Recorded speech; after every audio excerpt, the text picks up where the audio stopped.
गोष्टींची मागणी या ठरावात होती। 1977 मध्ये अकाली दल पंजाबमध्ये सत्तेवर आला।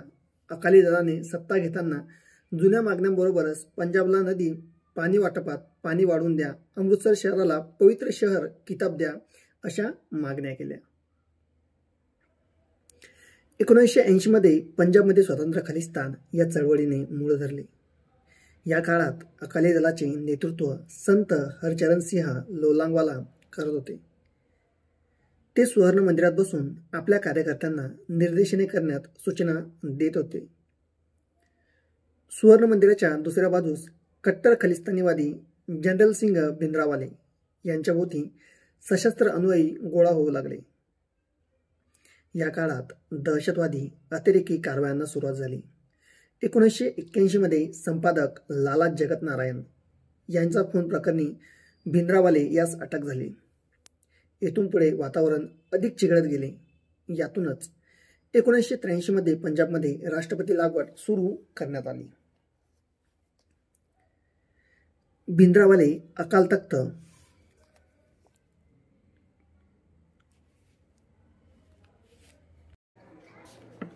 ऑस्ट्रेलियामध्ये विस्तीर्ण भूप्रदेश आणि हिरवळ लोकसंख्या आहे, त्यामुळे वाहतुकीसाठी रस्त्यांची भूमिका महत्त्वाची ठरते। ऑस्ट्रेलियात तेथील वाहतुकीसाठी वापरले जाणारे रोड ट्रेनसाठी प्रसिद्ध आहेत।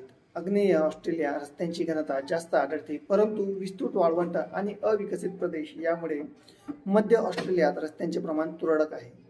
ऑस्ट्रेलिया पश्चिमेकडील पर्थपासून पूर्वेकडील ब्रिस्बन पर्यंत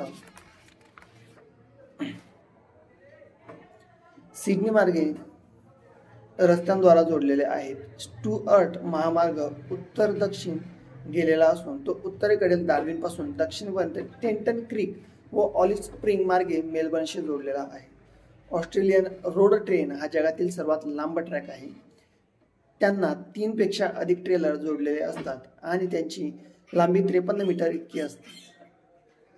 ऑस्ट्रेलियात रस्त्यांप्रमाणेच लोहमार्गांचेही असमान वितरण झालेले दिसते। पर्थपासून सिडनीपर्यंत आंतरखंडीय मार्ग जातो, परंतु रेल्वे रुळातील वेगवेगळ्या अंतरामुळे एका ट्रेनमधून दुसऱ्या ट्रेनमध्ये मालाची चढ उतार करण्यासाठी फार वेळ लागतो। त्यामुळे लोहमार्ग प्रणाली फारशी लोकप्रिय ठरलेली नाही। न्यू साऊथ वेल्स लोहमार्ग चांगल्या प्रकारे विकसित झालेले आहेत। चीन येथे रस्ते आणि लोहमार्गांचा विकास असंतुलित पद्धतीने झालेला आहे।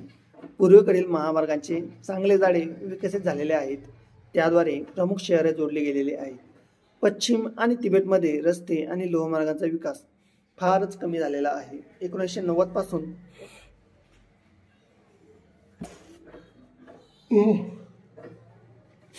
लोहमार्ग चीनच्या पायाभूत सुविधांमध्ये विलक्षण वाढ झालेली दिसते। लोहमार्ग प्रामुख्याने चीनच्या पूर्व भागात आहेत। हा भाग अत्याधिक विकसित झालेला आहे उत्तरेपासून दक्षिणेपर्यंत, परंतु किनारी प्रदेशात द्रुतगती रेल्वेसह लोहमार्ग चांगले विकसित झालेले आहेत।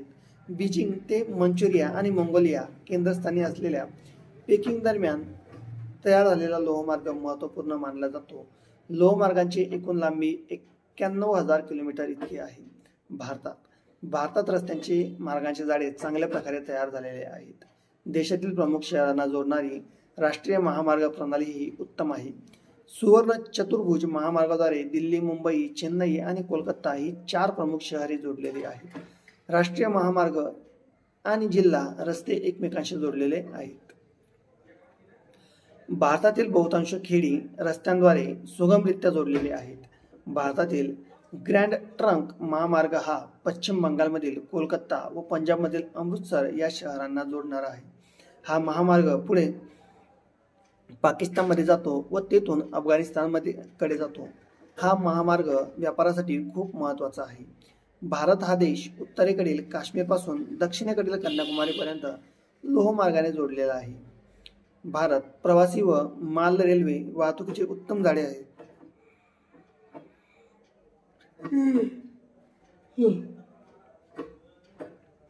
गंगेच्या मैदानी प्रदेशांमध्ये व इतर सर्व भागांमध्ये भारत हा देश उत्तरेकडून काश्मीरपासून दक्षिणेकडील कन्याकुमारीपर्यंत लोहमार्गाने जोडलेला आहे। भारत प्रवासी व माल रेल्वे वाहतुकीचे उत्तम जाळे आहे। गंगेच्या मैदानी प्रदेशात दाट लोकसंख्या आहे। व तेथे रेल्वे वाहतुकीचे दाट जाळे तयार झाले आहेत. महानगरामध्ये मेट्रो रेल्वे ही बहुतांश भुयारी असून त्यामध्ये मोठ्या प्रमाणात प्रवासी वाहतूक केली जाते. उदाहरणार्थ दिल्ली घ्या, कोलकाता, चीन. अग्रक्रमानुसार रेल्वे वाहतुकीसाठी 10 महत्त्वाचे देश. सर्वात पहिलं संयुक्त संस्थाने 2,24,792 किलोमीटर, रशिया 87,117 किलोमीटर, चीन 86,000 kilometre, Bharat 63,000 kilometre, Canada 46,000 kilometre, Germany 41,000 kilometre, Australia 38,000 kilometre, Argentina 36,000 kilometre, France 29,000 kilometre आणि ब्राझील 28,000 किलोमीटर. यानंतर जपानमध्ये रस्ते मार्गाचे उत्तम जाळे आहेत. येथील किनाऱ्यावरील प्रदेश विकसित महामार्गांद्वारे उत्तमरित्या जोडलेले आहेत.